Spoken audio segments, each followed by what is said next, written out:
বন্ধুরা, royal Challengers ব্যাঙ্গালোরের বিরুদ্ধে এক লজ্জাজনক হারের পর চেন্নাই সুপার কিংসের অধিনায়ক ঋতুরাজ গায়কোয়াড়কে সম্পূর্ণ বিধ্বস্তে দেখালো। হারের যন্ত্রণায় তিনি কতটা কাতর ছিলেন তা তার কথাতেই স্পষ্ট বোঝা যাচ্ছিল। মাঠের পরিস্থিতি দেখে মনে হচ্ছিল যে কোনো মুহূর্তে হয়তো তার চোখের জল বেরিয়ে আসবে। কিন্তু সবচেয়ে অবাক করার মতো বিষয় ছিল যখন তিনি মহেন্দ্র সিং ধোনিকে নিয়ে এমন কিছু কথা বললেন যা শুনে ক্রিকেট বিশ্ব স্তব্ধ হয়ে গেছে। হারের পর কেন ধোনির নাম নিলেন ঋতুরাজ? ঠিক কি ঘটেছিল চিন্নাস্বামী স্টেডিয়ামে? আজকের ভিডিওতে আমরা ঋতুরাজ গায়কোয়াড়ের সেই আবেগঘন এবং বিস্ফোরক বয়ান নিয়ে বিস্তারিত আলোচনা করব। আইপিএল 2026-এর 11তম ম্যাচে মুখোমুখি হয়েছিল চেন্নাই সুপার কিংস এবং আরসিবি। বেঙ্গালুরুর চিন্নাস্বামী স্টেডিয়ামে টস জিতে প্রথমে বোলিং করার সিদ্ধান্ত নেয় সিএসকে, কিন্তু আরসিবির ব্যাটাররা এদিন যেন অন্য মেজাজে মাঠে নেমেছিলেন। ফিল সল্টের 46 রান থেকে শুরু করে দেবদত্ত পাডিক্কালের ঝোড়ো 50, সব মিলিয়ে সিএসকে বোলারদের নাজেহাল করে ছাড়ে বেঙ্গালুরু। রজত পাতিদারের 19 বলে 48 এবং টিম ডেভিডের মাত্র 25 বলে বিধ্বংসী 70 রানের ইনিংসের সৌজন্যে আরসিবি 250 রানের পাহাড় গড়ে তোলে। 251 রানের বিশাল লক্ষ্য তাড়া করতে নেমে শুরুতেই মুখ থুবড়ে পড়ে সিএসকের ব্যাটিং লাইন আপ। মাত্র 30 রানের মধ্যে 3টি গুরুত্বপূর্ণ উইকেট হারিয়ে চাপে পড়ে যায় ধোনিহীন চেন্নাই।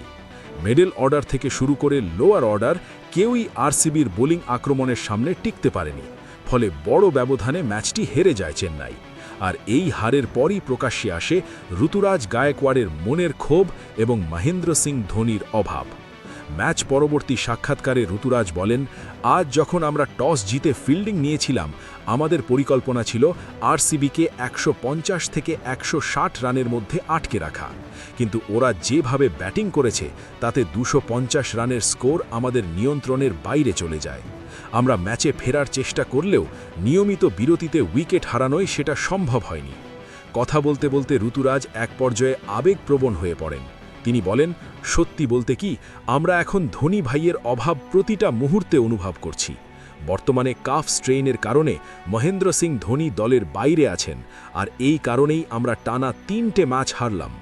ধোনি ভাই যতক্ষণ দলে ফিরছেন না ততক্ষণ আমাদের দলের এই ভারসাম্য ফিরে আসা খুব কঠিন।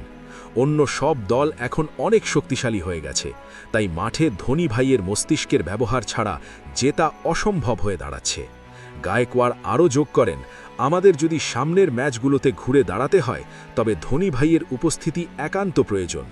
এইভাবে চলতে থাকলে সামনের পরিস্থিতি আরও ভয়াবহ হবে।